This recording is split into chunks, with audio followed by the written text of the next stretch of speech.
Ray Smithers classifies himself as an amateur researcher seeking a solution to the mystery of the Bermuda Triangle. Ray concedes that no single idea will provide the answer, but he's forced to wonder if there is any truth to what he heard one night while broadcasting on WFTL, Fort Lauderdale.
as you can see the devil dance on idle hands. So we put in work. Amen. Put the city on my shoulder blades and molded waves. Focus on devotion when it's supposed to pave. Kicking in the doors and we open gates for the years, blood, sweat, and Tears that we overpaid. when it's no pain, it's no glory. Legendary grind for the hit story. Come to shut us down, you a what army? We about to go live, make it loud for me. Through wind, sleet, hail, or snowflakes. Not a day off when the payoff was a raindrop in the lake. I done been lost, took a big cost, never been off of my game. Got an A part, I'ma go hard to the grave. Now let's work.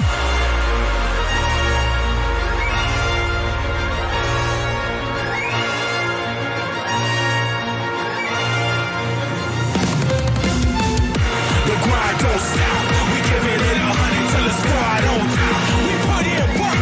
The grind never dies. We giving it 100 till the whole team rise. We put in work.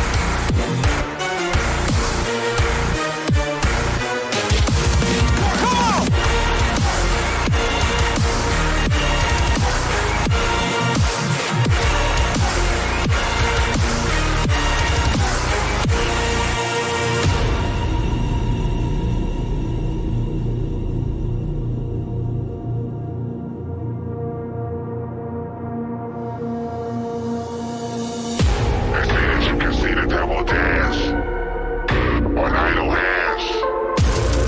So we put in work. Amen. Yeah, ain't no killing this energy. Spilling from the spirit, them lyrics be hitting differently.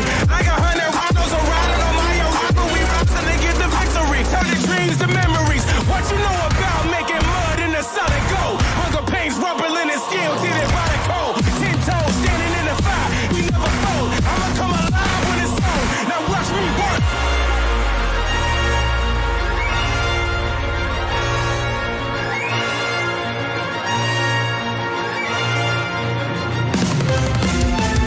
The grind don't stop. We giving it 100 till the squad on top. We put in work. The grind never dies. We giving it 100 till the whole team rise. We put in work.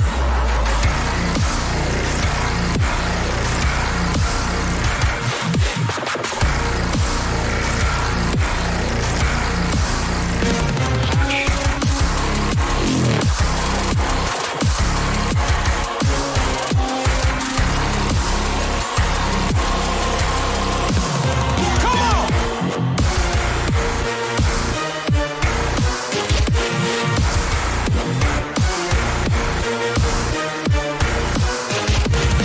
Come on.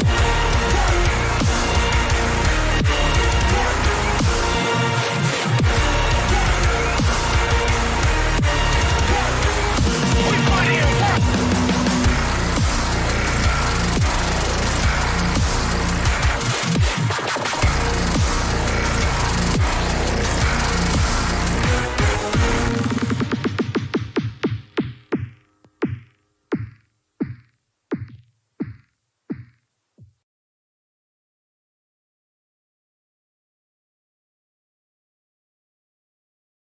Damn, boys, let's go. This is FPTV. I am Sean the Don. This is the home of FPV. Tonight, it's Friday or Saturday, depending where you're at. Basically, it's Saturday. Let's just stop fronting. Straight up Saturday, and it's a special day. We are having the Team Relentless takeover here at FPTV. That is right. It's the Team Relentless takeover. I got my man, very special guest with me tonight, was kind enough to bear with me while I was having a baby up in the hospital, ladies and gentlemen, and stuck it out, although I was trying to get with him like many hours ago. So I'm going to slide him across the screen right now, like magic, right before your very eyes. This is my man right here. Quicksilver is in the house, ladies and gentlemen. What's good, Quicksilver? Just living the dream, living the dream. I feel you. So this is Quicksilver. He is the. How do you want to word what it is? Did you say it was manager or leader of the team? I'm definitely not the leader. The leader of this team, if we're going to give it a title, would be Phantom, because he was the one that found each pilot that he wanted, and we all just started talking. And then the next thing you know, he just put together Team Relentless. Very nice. Okay, I got you. Let me make sure this is pinned to the top. Okay, we're stuck on top of that. So Phantom is like the team leader, huh? Very nice. He's the one that, yeah, he's definitely the one that founded the team and gave it the name because of how everybody flies. Because everybody flies fast, low, and hard. Okay, I agree. I'd say you guys are almost relentless. Would you agree to that? Yeah, that's, I think, pretty much where the name came from, because with every flying bit, there's always breaking bits. Pretty much where the name came from. Some of us break more bits than others. I feel you. That lets you know you're doing the right thing. It does. If you're not breaking something, you're not flying hard enough, because the more you break stuff, the better you get. Exactly. I feel the exact same way about that. Easiest way to find someone is just to look down the list. All right, we're going to pull up some Quicksilver videos in the background while we talk to this good man here and learn about Team Relentless, Quicksilver. Then we got a whole bunch of pilots. We got Phantom FPV, Cochise. We got Papa FPV, Big Oily Guy. Tell us who else there is. Twan FPV. Tell us about all those pilots you got. How many? To give everyone's name out. Let's start there. Well, we got Phantom. We have, and this is in no particular order, just whatever's coming to my mind at the time. There's Phantom, Vampire, Big Oily Guy, Twans, Sully, Deadeye, Papa, Smash It, Propaganda X. God, I can't even remember everybody's name because there's so many of us. 16 pilots. 16 badass pilots. 16, yeah. So 16 of you dudes out there rocking as a whole squad. And are you guys all in the same town, or are you from all across the country? Well, collectively, we're from all across America and 2 extra continents, because myself, Big Oily Guy, and Sully, and yourself, as I've come to know, are all from here in Pennsylvania. That's right. And then you have Adam Ackerman and Whack FPV, who are both from California area. There is Hugan, who is, I believe, in either Oregon or Washington State. Cardinal, who's another one of the team pilots, is in Virginia. The King, P-Man, who's down in, I think, South Carolina. And then I have no idea where Leadhead is from. We haven't really had a whole lot of conversations. But he's somewhere in the United States, I believe. Vampires, I think, in Delaware. And then Propaganda X is in New Zealand. And Deadeye is over in the United Kingdom, but he's originally from Pittsburgh. Okay. So it seems like we got a lot of people from the good old Commonwealth of PA. That's pretty interesting. Is that a coincidence that everyone seemed to be like located here, kind of like not everybody, but a large group of people were from this vicinity? Completely coincidental, because when Phantom was watching videos, it was just, I like this guy, I like this guy, I like this guy. I don't think he knew where any of us were from. We didn't know where he was from. That's pretty interesting. But it's nice because I'll be able to rip with Sully and Big Oily Guy, and maybe even you, since you're from PA. Oh, we are definitely going to get together. I've been threatened a few times to be kidnapped to get out there to rip. Oh no, don't get kidnapped. I did kidnap Ruthless FPV once for our for the Rippies, the FPV. We did a video award show. I didn't actually kidnap him, but in a video we kidnapped him. So that could happen to you. I might kidnap you. You never know. You don't look like the type of guy who could be kidnapped. You look like you'd probably kick some ass. I'm getting a little older, but I still got a few moves. Still got a few moves in you? Enough to get by, when right? necessary. Whatever it takes to get by. Yep. So up Not here, that I'm going to need to be kidnapped anyway, because I mean, those guys are out from the middle part of the state, so I mean, they have. I mean, you've seen their videos, Papa, big oily guy, yeah.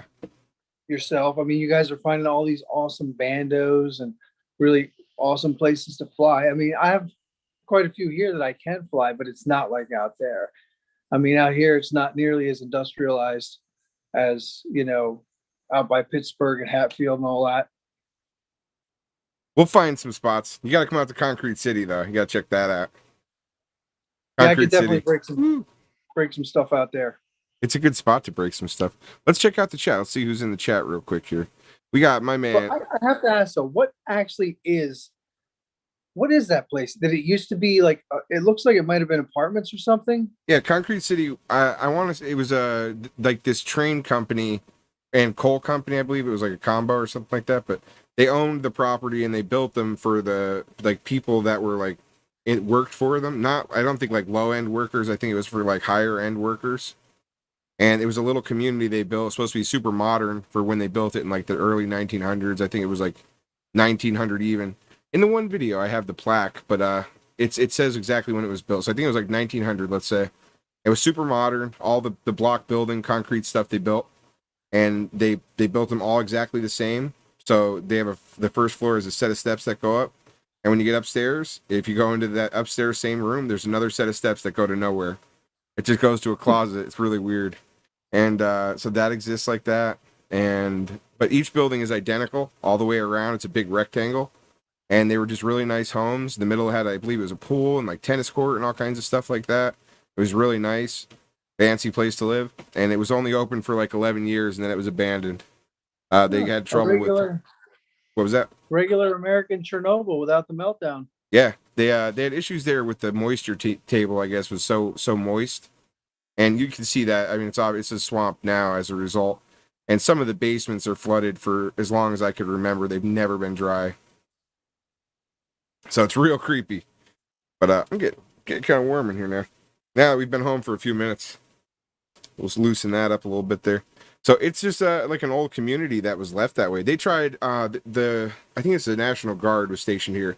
They shot artillery shells at the one pretty heavily. All kinds of bullets and stuff. Big ass shells. And there's huge holes through the one building and stuff. I think they got the floor collapsed in that one, if I'm not mistaken. And, I mean, it just never came down. Because Nanacoke has that thing in the area where they do the fireman training for the, they have that big burn building there. Well, before that, they used to go up to Concrete City and they'd burn the buildings and they'd train inside there. So tons of them have black smoke burned outside. And you can see some of them are burned because there's people burning black tires and having nice fires there. But other than that, you got your usual mishaps there and crazy stuff. There's always something crazy going on there. You can get involved with the drone, and somehow if you just talk to the people and you can record it in some way. You have to almost implement these things into your video because some days you can't go there and balls to the wall rip because it's just too many soft targets. Every house is full of people, and you're going to end up definitely hitting someone. So you almost have to find a group of people that's cool and doing something real bizarre and try and record it somehow. It's like real crazy. So if you're going to salvage the day, otherwise you got to go somewhere else altogether. That's one of the reasons I was so happy that Sully and Bog are from, relatively close to here within a few hours, because since 2017, I've been flying. My first mini quad was an original release Armitan Chameleon, and I only ever flew by myself. Me too. I mean, well, I shouldn't say. I mean, since 2017, I've flown with, I think, 2 or 3 other people, but it was never anything really regular or consistent, which I feel is something that I definitely need to get better, because it seems like whenever I do fly with somebody, I seem to fly better because I know somebody's watching me, so I push myself harder. Yeah. That's absolutely true. You definitely push yourself. And you want to like fly, like if they're doing something, like if they hit a power loop through something, you're like, oh, all right, I'll try it. Like you almost have to give it at least a shot, because if they could do it, you could do it, obviously, or at least wreck better. That's it. Yeah. And you'll end up, wrecking. There's no way to stop that, of course, but I mean, when we went up there that day when I was flying with Big Oily Guy and Sully up there at Concrete City, like just flying with those guys, I let them rip because I go there all the time and they drove pretty far to get there. So I let them do their thing, and then I only actually flew one pack that day. But by that point, I was built up from watching them fly all day. So like when I threw that first pack down, it was like flying 10 packs prior to that pack because I was so hyped up, ready to fly that pack. You know, like it was like I warmed up. So I know exactly what you're saying about that.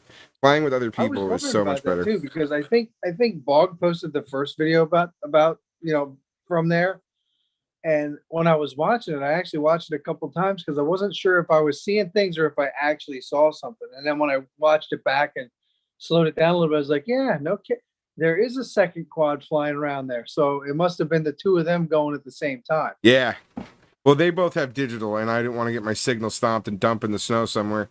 So I wasn't risking it. That was the main reason why I wasn't flying during the day. Was I wasn't going to risk getting some type of signal stop and end up losing signal out there somewhere. I don't mind crashing because of my own fault, but if I lose video or something, that's like the worst. And it's in the snow. And obviously no one would be paying attention, so then we have no clue where I crashed. I'd be out there looking all over crying. Been there. So I Total skipped all rookie the bad mistake. times. I just saved it for the land and had a good time. The one time I was flying with my one buddy, he came down from New York for his birthday, Max Air 420, and we were flying out behind this one ambulance station that I was working at because it's like they have a burn tower out behind it because the ambulance is part of the fire department at that place. Okay. So we had a nice tall tower to dive, and they also have their fair behind there. So there's a lot of maple trees that are spread out just right. And we were both flying, and I ended up crashing about 20 feet behind the cars because it was like 20 degrees out and we were flying from in the cars. Yeah. And I walked up past his car and I was still plugged in, and he just started swearing. I'm like, what's the matter? He's like, you washed out my video, man. I'm like, I'm so sorry. Totally wasn't thinking. Yeah. We that's like kind of like a noob thing. We've done that. I can't tell you how many times. My buddy John still, every time we go flying, he just gives no shits. Like plugs in, unplugs. I'm like, what are you doing, bro? Like, chill out for a minute. Like, let me know what you're doing. Like, I'm midair. I'm over here doing stupid stuff. Like, he doesn't care. I don't even know if he does it on purpose or really just doesn't care. But still, to this day, every time I fly with him, he plugs in without ever even asking, just whips it. No etiquette, you know? It would be so awesome. I mean, I know it's going to be damn near impossible, but it would be so awesome if we were able to get everybody from the team on the same continent, in the same spot, at the same time to fly. Because, like, you got me, who just kind of, I do tricks, but I'm more of a smoother, like, I can do smooth without stabilization, flying, flipping, rolling, orbiting around things and going through stuff. And then you got Hugan, who's also relatively new. I don't know exactly how new he is with flying. I want to say he's right around a year. I believe it is about a year. He keeps calling himself a noob, but I keep watching his videos and analyzing them, and I'm like, you say you're a noob, but you're flying really, really well. But he flies that way too, kind of, where he's like he takes longer lines, smoother lines, and then does tricks going in and through things. And then you have Phantom, who is just like an animal. He's a maniac, a beast. Like, yeah, he flies hard. fast, he flies low. He likes doing those hurricane flips that you see in his videos all the time. I still don't know how he pulls that off, but it's almost flawless every single time. Yeah, he throws down real hard. He does. So does Vampire. And I mean, Vampire, yeah. You watch any of his videos and it's like immediate adrenaline because the death metal and just how fast and how he changes directions so quickly all the time. It's really awesome. And Cardinal is another one. I feel like is a combination between like Vampire and like Phantom, because he takes the long smooth lines, but he throws those crazy hurricane flips in there. And like one of his latest edits, it was with the ice and stuff around his house, and he was really hauling, but he was really smooth and locked in. And I was just like, wow. Smash I don't know if It. I saw that one or not. He Smash It, Papa and myself, I don't think really post as much because we just don't get a chance to. but we're still really active with the team. Gotcha. Papa found some really cool places recently where he was going through. It looked like a barn of some sort, but there's another one. Nice smooth lines, fast, low, really locked in. Propaganda is like this spot that he's been flying lately. I wish I was in New Zealand, not just because it's summertime right now over there, but just because of the place that he's at. It's a perfect combination of you can go wide open, flat open, full tilt, or you have the technical element there, but with all the trees and the doorways and the pathways of that school area that he flies. It's wild. I've seen some of his videos because I remember I want to say he posted them here or someone posted them for him here, but I remember watching a couple of his videos and talking with him a little bit, and then now seeing like again that he's on team, on Team Relentless here. Now I want to take a look. We got the list here. This is almost everyone's channel right here. So Phantom FPV, Hugin FPV, Vampire 4997, Quicksilver. That's the dude we're talking to right here, and Dank FPV, Propaganda X, Sully, Smash It FPV, Deadeye, Papa FPV, Cochise FPV, Adam Ackerman, Leadhead FPV, Twans FPV, Cardinal FPV, Billy Hackett, and another dude who we met yesterday we were talking with in the Discord, Whack FPV, is also on the list. And I think that's everybody, right? That is everybody. Now and Dank, I think Dank is in the Northwest as well. I can't remember exactly, but he's another one. I mean, actually, I can't even just keep saying there's another one because I mean Dank, Sully, Propaganda, Smash It, Papa, all those guys. I wish the list was up because I know them all. I just can't remember all. It's hard when you're trying to think of stuff like that when you're trying to like talk. It's like crazy. Yeah, because I literally see all their videos at least 2 to 3 times when I'm uploading them to Instagram and trying to put captions and stuff. I mean, this is just, this is me, but this is.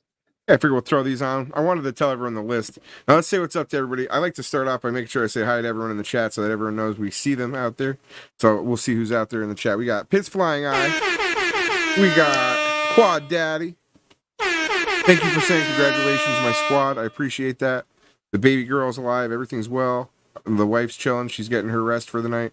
Everyone's happy. All's well. 608 FPV. What's good, my brother? Getting some coffee on. That's nice. Get your shiz rocking. We call that leveling up, my brother.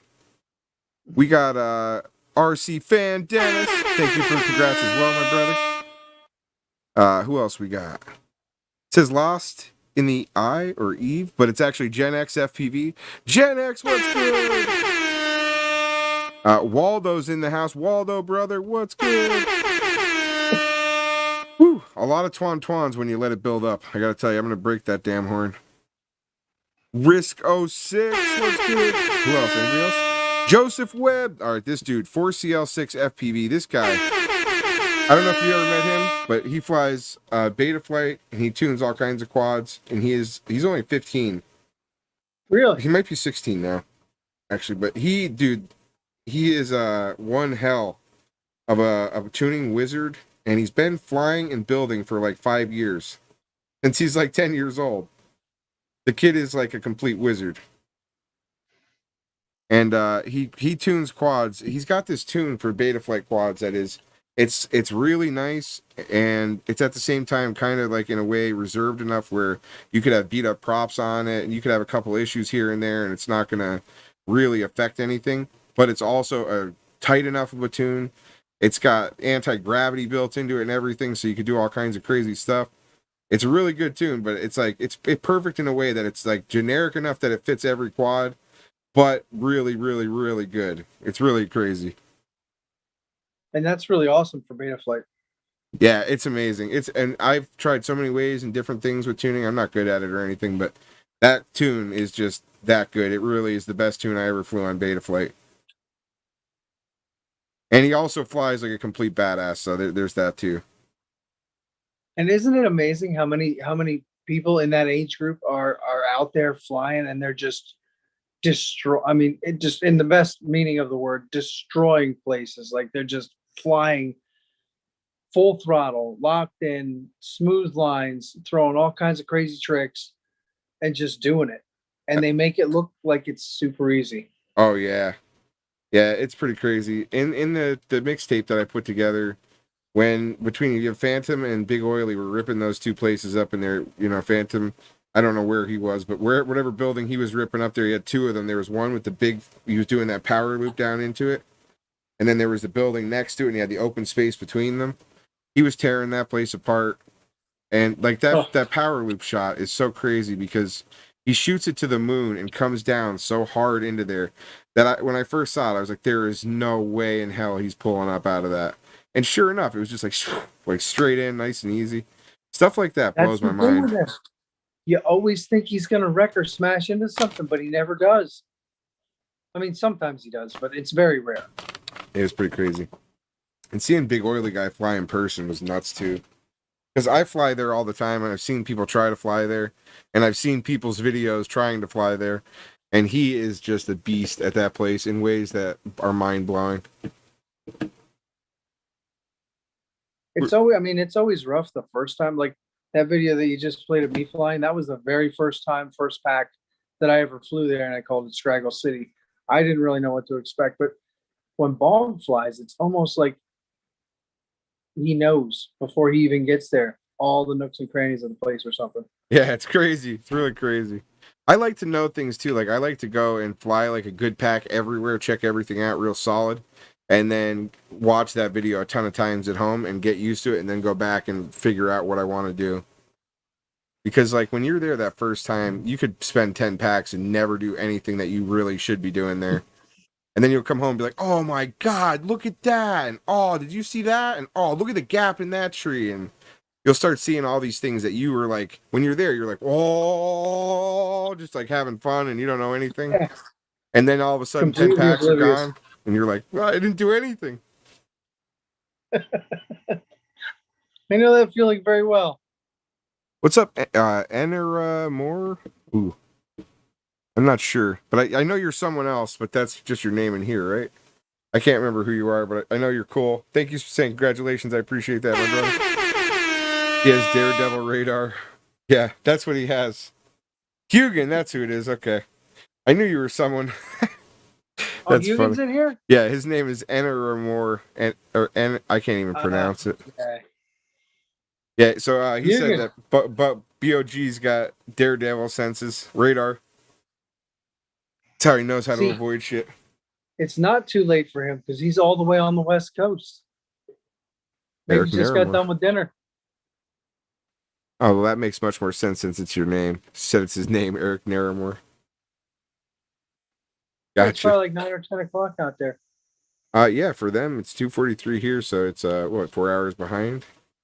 I believe so. Yeah, so he's doing good, doing his thing. It's early for him. Still plenty early. Hugan is like what, a nuclear physicist or something? I can't remember what his exact job title was. I think so. He is some type of nuclear wizard himself. I know he worked with nuclear submarines back in the day. Currently, he's building a nuclear-powered quadcopter. See, now that's what we need, because then it'll fly indefinitely. That'd be pretty crazy, wouldn't it? A little nuclear reactor. Little tiny reactor. Well, did you read, it was a while back, I saw some whisperings in the wind of a similar thing to how, like, you know, when you put an Apple Watch on the little charging thing, how it charges it, but it's not actually plugged in, it's by contact. I was reading an article about RF transmission of energy, having them set up in a certain area, and then the quad had like these receptors of some sort that would, you know, take this energy to charge the battery. And in theory, you could fly it indefinitely as long as these RF generators were putting out the power. Did it work? I don't know. I don't remember what the outcome of that was. Probably not, because I didn't hear anything more of it. It sounds kind of like what Tesla was trying to do. I see with the quad, I don't know how it would work, but with a car or a boat, in theory, you could have your receiver up high, which would pull it from the ionosphere in theory. And then on the ground, you have your ground source, so that would be where you connect your circuit on it. But with a quad, there's no connection to the ground, so I don't know how you get that. You can get your positive or whatever, but you couldn't get your negative. Or your negative you can get, but not your positive. Whichever It one. wasn't a very long article. You know? I think about stuff like that. Nikola Tesla was a genius, and like the concept, he was mostly talking about, you know, spreading messages, telegraphs and stuff, and talked about basically like the ability to have like a picture or data come to your pocket and stuff like that. The dude was like a complete genius and way ahead of his time. And then the transmission of power, people thought, a lot of people think he was trying to give free energy away. But what they don't realize was that the problem was that the energy couldn't be billed because it would be just flying through the air. But it was still coming from a big ass coal generator or big coal powered device in the basement of this like unit, you know. So he was still, it would cost money to make, but it was being distributed freely. Was the end result of it, and that's the cool thing about it. Was that people still think that he was trying to give free energy away, but it wasn't free energy. It was freely distributed energy would have been the problem. That's still the problem these days. Pretty much, yeah.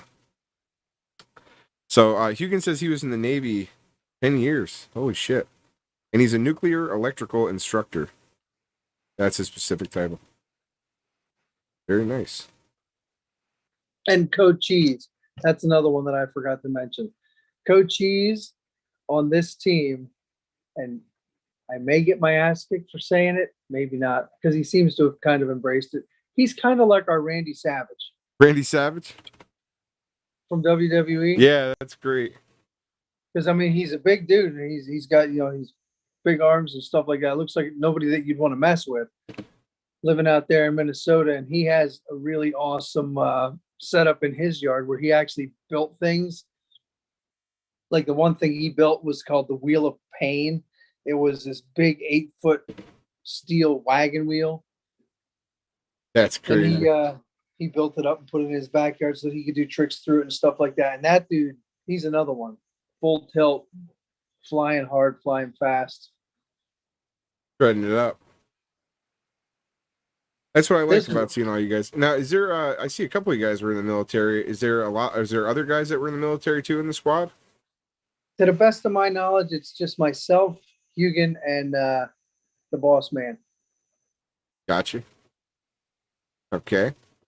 Yeah, this was fun right up until the end when I got stupid and tried to do an inverted yaw spin. Yeah, they have a tendency to get a little silly on you. I have issues with those. I mean, and this spot right here, this is like my training grounds for all my quads. Or if I can't find a cool spot, I'll just go there. It's up at my parents' property. They have like 5.5 acres, so I know I can always go there. There's never going to be anybody there, and I have the trees, I have the open fields, the pond. That's awesome. Occasionally, I will admit that I have herded geese in that specific area right there. It's an art. It's nice to have a space to fly like that. That's on your own property. You can do what you want. You know it's free and safe. You don't have to worry about people running around. No Karens. That too. No people to bother you. My buddy has property out here it's a weird yard. It goes down a hill. But basically because like all the neighbors are so cool with each other because it's out in the middle of nowhere. And everyone like drives quads all over the streets and stuff, and they're all like rednecks and stuff. So you just basically like, he was like, you just fly your quad wherever you want here and do what you want. And I was like, really? And like, he's like, yeah, go ahead. And so like we were ripping it, and the one neighbor came down like with his quad and just started talking, like an actual quad 4-wheeler, and came down. Nice. And like he was like, what's that thing? Like, you know, and he was all excited. Like no one even cares out there. It's just so funny to me. Because where I'm at, like I pull that thing out in my own backyard, and I've got 6 neighbors on their porch. Like, what's he gonna hit? Who do we have to tell? Do I have to call the cops? Do I call the FAA? Do I tell the neighbor? Like they're waiting to see who to snitch to. See, I don't get that, but I get the and I don't even know why they complain, because these people are, I mean, I never see them outside any other time except for after I launch, because they'll hear the props Hugan, thanks, bro. And then they come out and they look. Is that a zombie?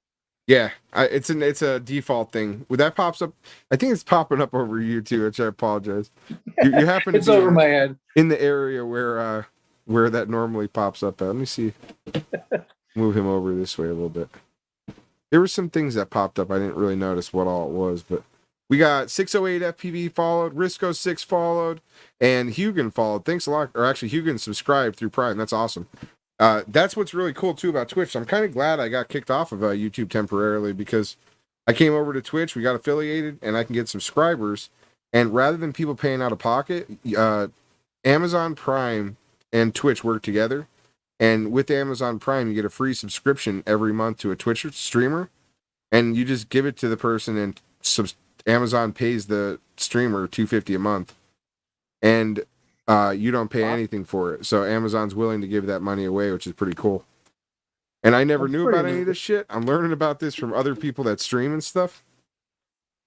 And they were like, "Oh yeah, bro, you could do this, you could do that." So pretty cool. Really exciting. Free money that they're just throwing, that a lot of people don't even know they have given to them, and they're just throwing it away. $250 a month. Have it to give. $250 a month, just thrown away. It's like that guy used to be on TV with the suits with the cash and the question marks, and he'd be like, "The government's got money for you," and he used to do all kinds of stuff, but he had all kinds of books and everything. He was always trying to sell everybody, doing his thing. I don't remember what he was called, but I definitely remember the dude with the suit with the question marks. I think he lives somewhere around here too, like Virginia or something like that. He's from somewhere around our vicinity, kind of. Real weird. I mean, dude. Dressed like that, it sounds like Schuylkill County to me, but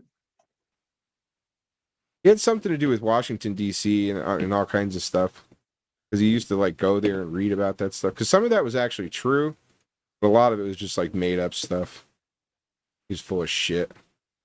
Trying to find some other videos we can watch while we talk. Nice, I like that. That's cool. So, this one was one of my favorites. It was 6:30, 7 o'clock in the morning. Sun was just coming up.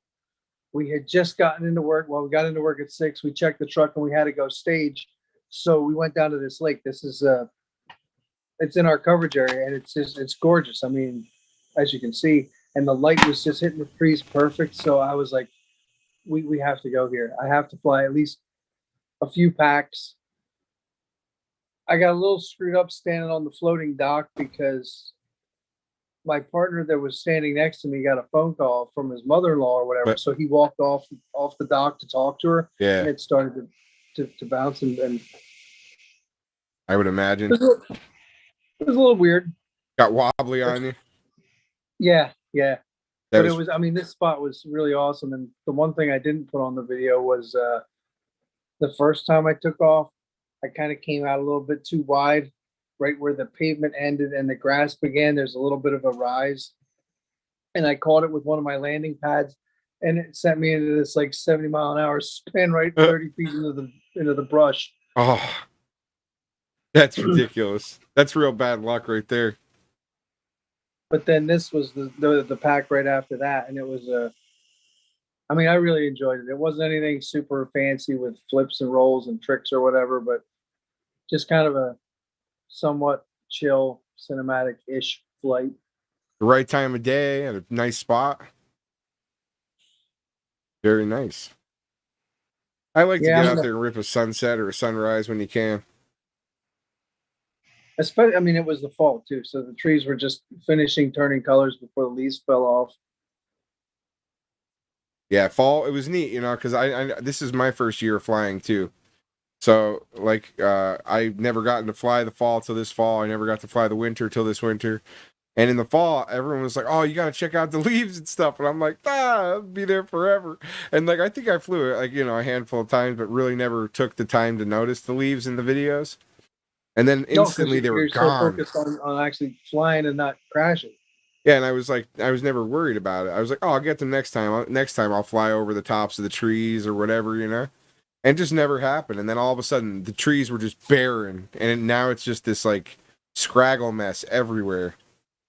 And yeah, now there's snow too. So do yourself a favor though. You live in the Commonwealth of PA and it's winter time. Bring the Rain-X. Rain-X is your best friend for the GoPro and for your FPV camera lens. Oh yeah, I need to keep that on me for sure. I think at this point. I tried flying a couple of weeks ago, and well, it was my own fault, stupidity. When it was coming down really, really hard, like blizzard-like, I launched. The props were still inward rotation, so it flung all the snow up on both of the lenses. Flew up, tried to do a flip or two to get it off there. It didn't really work, and I ended up slamming top down, bouncing, made it back, but I destroyed the VTX antenna where the MMCX plugs into the VTX snapped, so that had to get gotten out of there. Broke a screw off inside a standoff. What else did I break? Yeah, when you come down upside down, you never know what's gonna get destroyed. It was not horrible, but it was bad enough. I couldn't get the part of the MMCX out. I had to ship that thing back to Pittsburgh and let the man Bog fixed it. I just couldn't get it out. Done. Yeah, I flew in that like blizzard-ish. I think we had like 3 or 4 days of hard snow, and it was the blizzard or whatever, like maybe 2 weeks ago. And I flew in that, and it was amazing. Everything went nice. And then I flew a couple, like maybe a week ago, and I tried to do some stuff just over the regular snow, not in the snowstorm. And I ended up dunking it all the way down, upside down, like you did. But right before I hit, I flipped over and landed. I didn't have enough juice to pull back up. So it wasn't good. It was not good. Not good at all. But the quad's fine, though. Everything's okay. No conformal cutting either. Formal That's what's free. So awesome about it. FPV, DJI FPV drone, he'd be done. Probably. I would assume that'd be the end of it. That thing looks like it's fragile. As long as you fly it in the DJI mode where you're just kind of going slow and flat, like no faster than 40, you'd probably be all right. Probably be a good quad for that. Yeah, like it'd be a good replacement for your Mavic. Yeah. But twice as expensive. Do you know what does that thing even cost? I want to say it was like $1,000 if I'm not mistaken. I could be wrong, but I think it was 1,000 or like 1,100 or something crazy like that. That's pretty steep to be getting in. It's terrible for FPV. Terrible. It's a cash grab off these people that they know are transitioning from DJI into FPV. And they want to have that familiar brand so that these guys, the best part is they think they're going to buy that DJI FPV quad and they're going to look cool as fuck in front of all these FPV guys when they get over here because they've got the most expensive FPV drone you could buy. And they're going to show up over at those forums and be like, so guys, how do I fix this plastic part on here? And they're going to be like, you get a carbon fiber one of those and you get real quad and you start from there. Put that thing away somewhere like... They're just setting themselves up for failure. I think it's just a transitional point. They know that people have the money or they're going to be willing to spend it coming from DJI. And they can see that the stuff that people did with DJI drones is kind of like, it looks like you're looking back in the past. Like you're looking at like 2009, 2010, somewhere in that range, you know? When you look at FPV footage from now and the way people are able to get cinematic shots on stuff, it's like, why would you even fly something like that anymore? It just doesn't. I don't even see a need for it. Well, I think it comes back down to that whole like divide again. You know, there's those people that have had the interest and the desire for aerial cinematography with the Phantom and the Mavic and stuff like that, and then there's the people that are flying the FPV because they want to go low, they want to go flying through things, they want to flip over things. And then the people on the other side see that and they're like, hey, that looks kind of cool. I want to try that, but I don't know if I can do that necessarily right out of the box. So the DJI FPV drone is there and it has so many features that they're already familiar with. I don't know if they work the same way or not. This is just a theory. And I'm not trying to dog anybody that likes DJI because I don't care what anybody likes. They're great for what they're for. I just don't think they're for me. Yeah, I feel the same way. There is certainly still uses for them, you know, but To me, I think you could almost do anything you could ever imagine doing with a DJI drone with an FPV drone and make it look better. Maybe not me, but like there are people out there who definitely can, flat out. I mean, maybe it's not me, like I said, but people could definitely do it for sure. Yeah, I mean, it would be nice to have a Mavic 2 Pro in the backpack, find a place and be like, hey, that looks like it's kind of cool, but I don't really know what all is back there. And then taking and just launching that thing up and taking 15 minutes to just fly around and check it all out intensively before you launch your, FPV quad. I just send it all day. You'll find out how bad it is when you get back there, That's part of the fun. You find out what the mess is when you get in it. That's usually what happens. And if you're lucky, like I've been a couple times, you come flying around something, you whack yourself nose first into a stick and a branch, and you get wedged in there and back out and keep on flying. Exactly, yeah. That's always a good way to get away. That's why you should never disarm, right? No, mostly because I'm too slow. You're like, nah, it's back in the air. We're good. Don't even worry about it.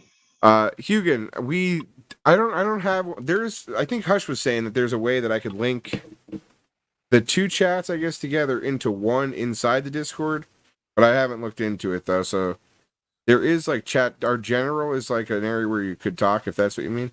But if you meant from the live stream to go together into it, I don't have that at the moment. I do want to get it set up though. If you know how, we could do it. I don't know how. I'm not that tech savvy myself, and I haven't figured all this stuff out yet. Hush told me if I just go steal it from someone else, basically. And I just haven't even done that yet. So at some point, maybe I will go steal it from the person he showed me. But we're going to throw on some actual videos with some audio now. And we're going to start off with, I've played this video so many times. I can't imagine that anyone hasn't seen it yet, but I wanted to make sure I threw it in here so I can get everyone's link on it. I don't know if everyone had all the links in it, but that is like one of my favorite videos. I'm not going to do it to my normal people. They see me watch this video so many times, it's not even funny. I've watched that video on here like twice a night, a couple times.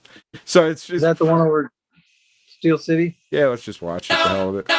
Notorious. Sorry, everybody. Another one, Rex Snow, my friend, does chase videos. And he was chasing some super bikes. I got the video of him doing that, and like he actually was like, please stop playing my video, bro. You play that way too much. It's so good though. I've never seen anyone chase anything like he chased those super bikes. Same thing with this. Like I've never seen anyone fly like this here, and most people are probably like, I get it. It's a bando and it's snow and he's fucking killing it. Like what else do you want to show us here? But this place is so hard to fly. And wasn't this his first time there? Yeah, this is the first time he was ever there.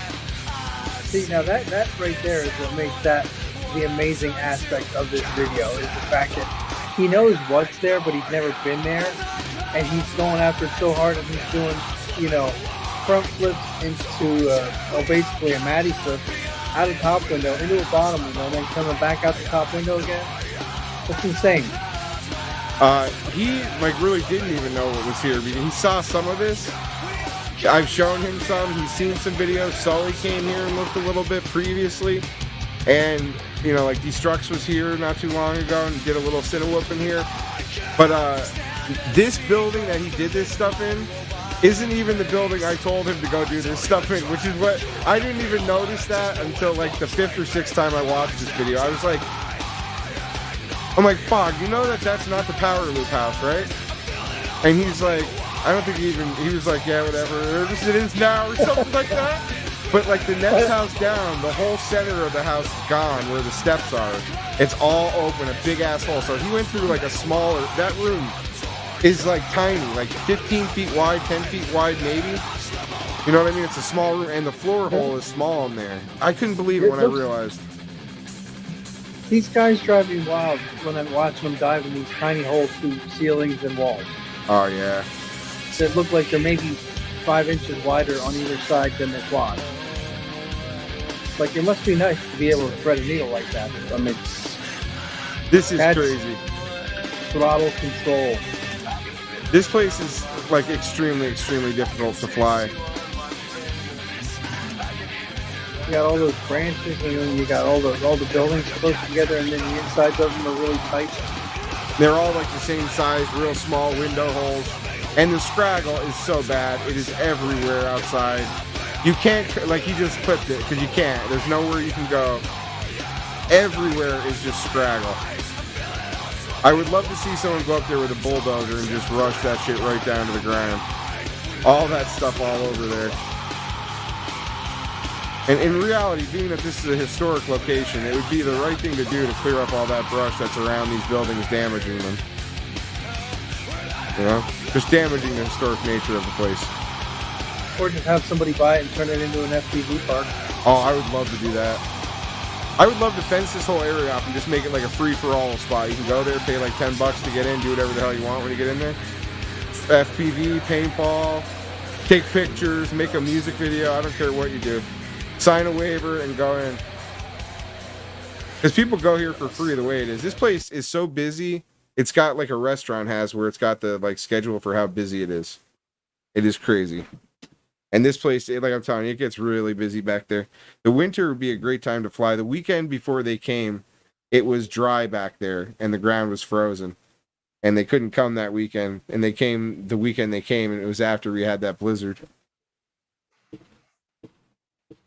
Oh, Pitt's got to go. Peace out, Pitt, my brother. Please don't miss the juice bike in my video. All right, bro. I'll look out for the juice bike, my brother. All my European people all drive juice bikes. So they fly juicy style, like, like real juicy flights. And so it started with the one pilot. His name is Marius. He's a real badass pilot he's in Sweden, I believe. And so in the video, he had his bike there. So I started calling it the juice bike. And then it progressed that all of a sudden we noticed all these videos with all these pilots always have a bike with them. So everyone's got a juice bike now. My dude in South Africa, though, he's got a juice trike. And it's got it looks like a pickup bed in the back of it. And it's got like a bike front on it. And he rips that thing around. So he's got the ultimate juice bike down in South Africa.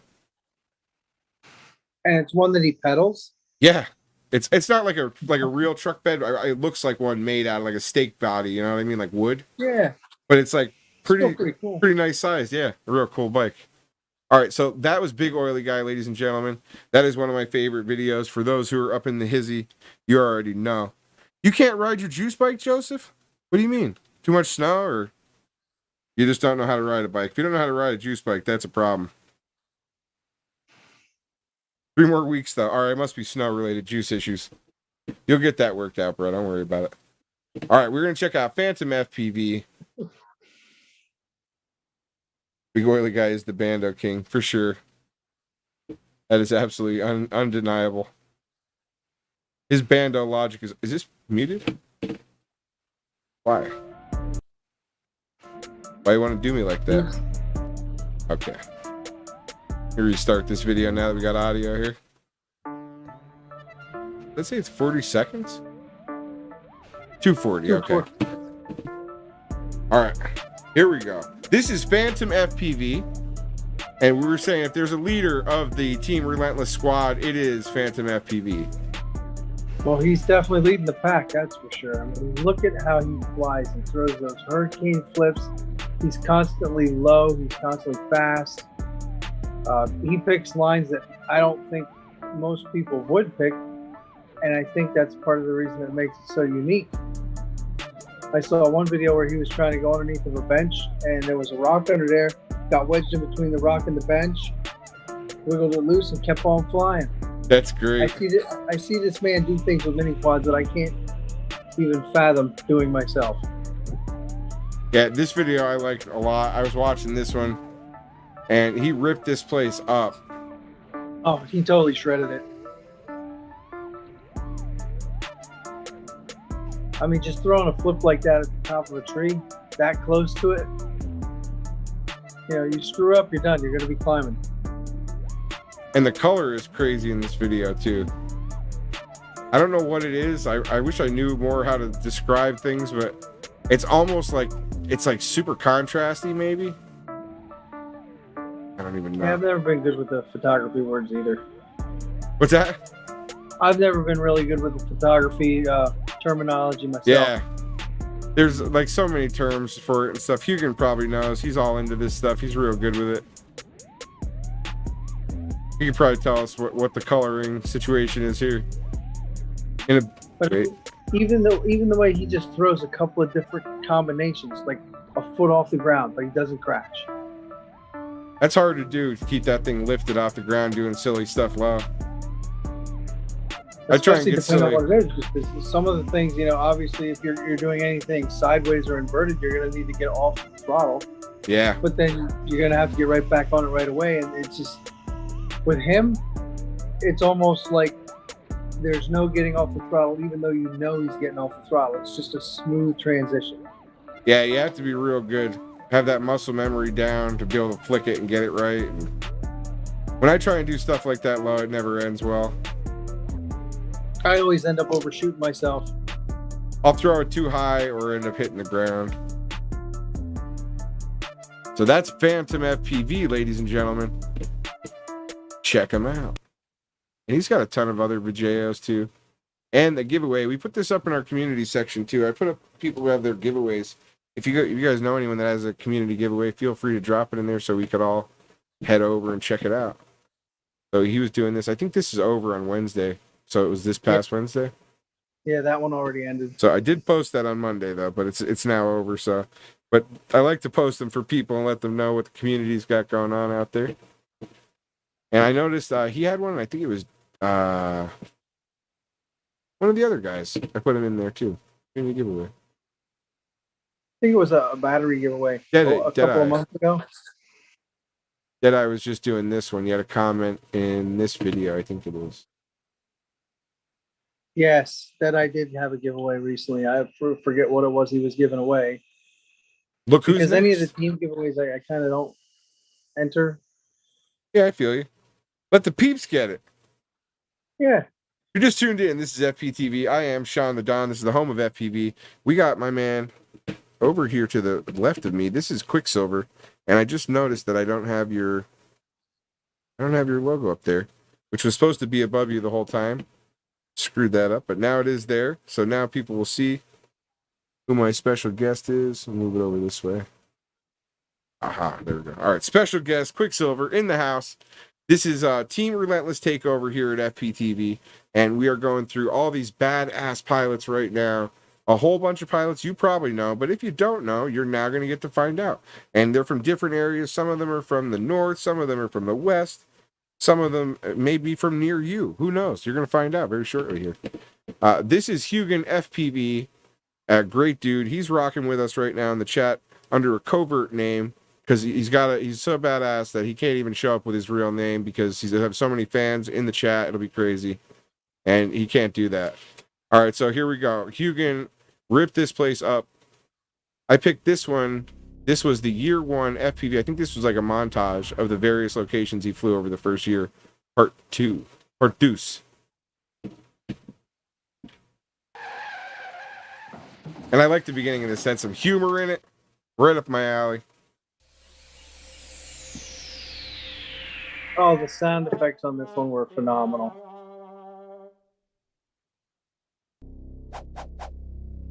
Get that scrag.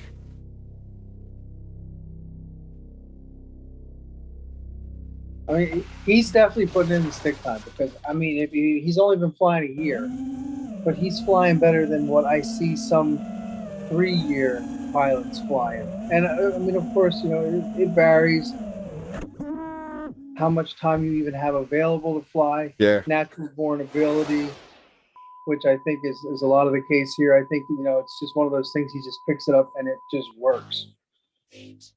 Well, if he's smart enough to be a nuclear technician, nuclear teacher, educator. I can't remember what he said it was. I am like the worst person on earth. He said nuclear something educator. I remember those 2 words were in it. But he's that smart. I mean, this stuff has to be like easy to him. Like this stuff, you almost like I think about it like in a flying sense, but I wonder if people are so smart that they're like, I'm gonna pitch, roll, and then yaw. Like if they actually think of moves like that, you know what I mean? Where I'm like, I'm just flying, having a good time, and I can't think at all while I'm flying. But I wonder if he's so smart that to him, he actually like could think of like I'm gonna pitch yaw and then roll, and that's the trick. You know what I mean? Like where he's actually thinking about what he's doing. I wonder about stuff like that with people.